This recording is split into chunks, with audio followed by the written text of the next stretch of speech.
سال ختم ہونے کو ہے، 2025 شروع ہونے والا ہے۔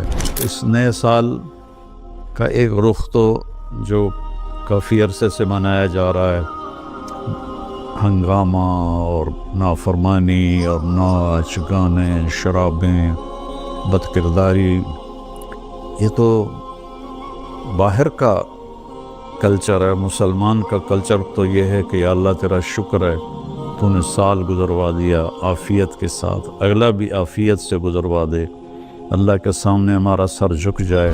شرمندگی کا ایک آنسو جو مکھی کے سر کے برابر آنکھ میں تیر جائے، وہ جہنم کے آگ کے سمندر بجھا دیتا ہے۔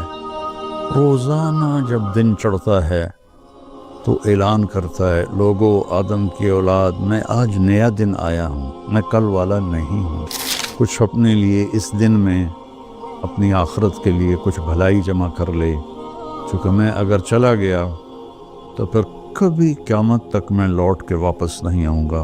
آئیں ہم سب اللہ کی بارگاہ میں جھکیں اور توبہ کریں تاکہ ہمارا یہ نیا سال عافیت کا ہو، سلامتی کا ہو۔ اگر دانے کا فیصلہ اللہ کی طرف سے ہے تو ایمان پر ہو، سلامتی کے ساتھ ہو۔ السلام علیکم ورحمۃ اللہ وبرکاتہ۔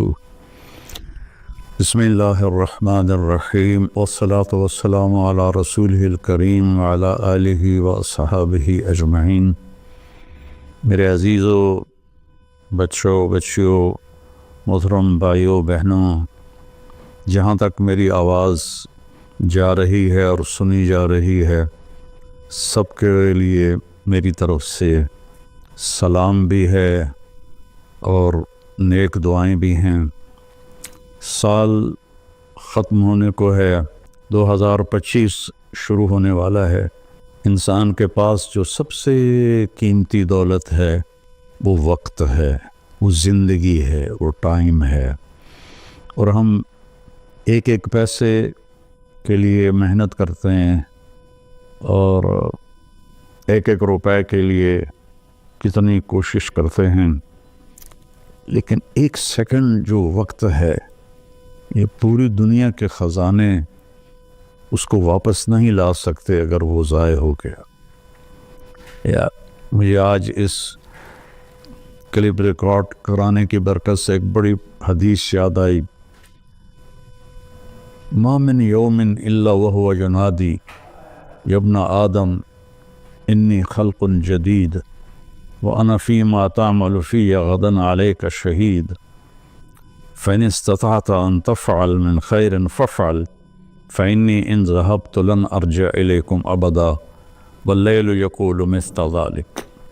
روزانہ جب دن چڑھتا ہے تو اعلان کرتا ہے، لوگو آدم کی اولاد، میں آج نیا دن آیا ہوں، میں کل والا نہیں ہوں، پچھلے ہفتے والا میں پیر نہیں ہوں، میں نیا ہوں۔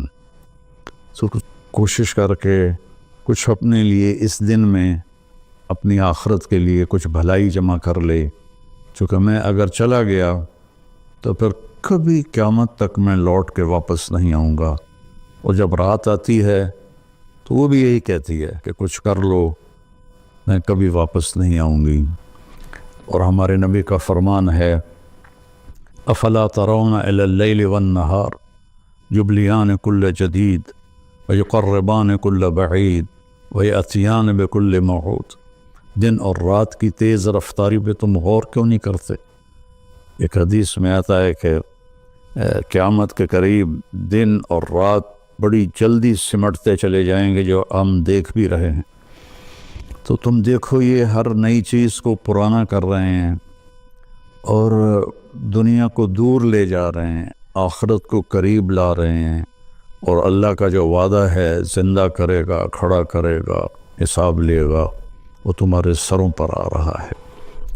تو اس نئے سال کا ایک رخ تو جو کافی عرصے سے منایا جا رہا ہے، ہنگامہ اور نافرمانی اور ناچ گانے، شرابیں، بد کرداری، یہ تو باہر کا کلچر ہے. مسلمان کا کلچر تو یہ ہے کہ یا اللہ تیرا شکر ہے تو نے سال گزروا دیا عافیت کے ساتھ, اگلا بھی عافیت سے گزروا دے, اللہ کے سامنے ہمارا سر جھک جائے.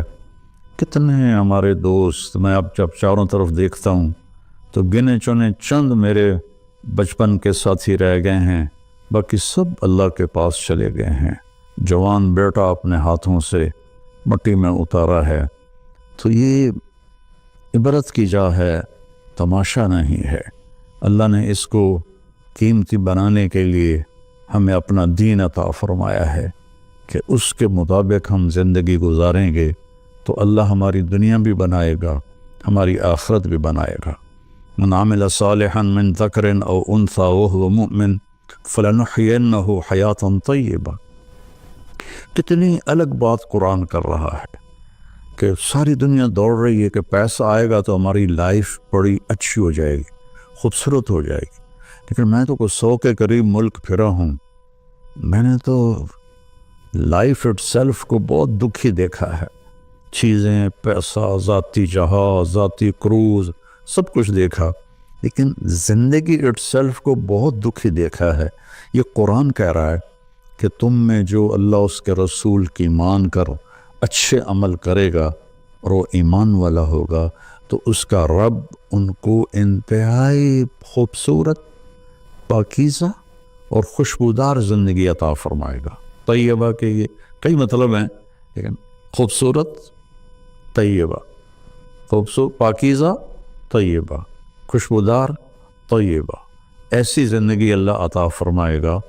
پیسہ ہے تو بھی ہوگی اور پیسہ نہیں ہے تو بھی ہوگی.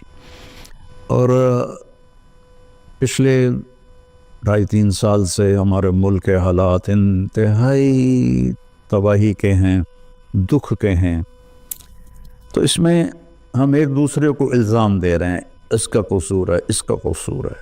لیکن جب میں قرآن دیکھتا ہوں تو وہ کہتا ہے کہ تم سب کا قصور ہے. ما اصابکم من مصیبت فبما کسبت ایدیکم ویعفو عن کثیر. جو تم پر مشکلیں آ رہی ہیں اس کی ذمہ دار تم سب ہو, تم سب ہو. کوئی ایک طبقہ اس کا ذمہ دار نہیں ہے.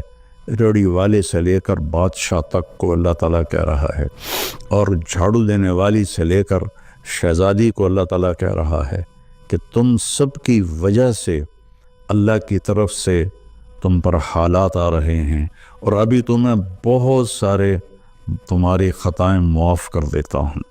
تو ہم سب کو اگر اپنے ملک کو سنوارنا ہے اور آخرت کو سنوارنا ہے تو ہم اپنی ذات سے شروع کریں کہ میں اپنے اندر سے برائی ختم کروں, جھوٹ کو, بدمعاشی کو, ظلم کو, نافرمانی کو.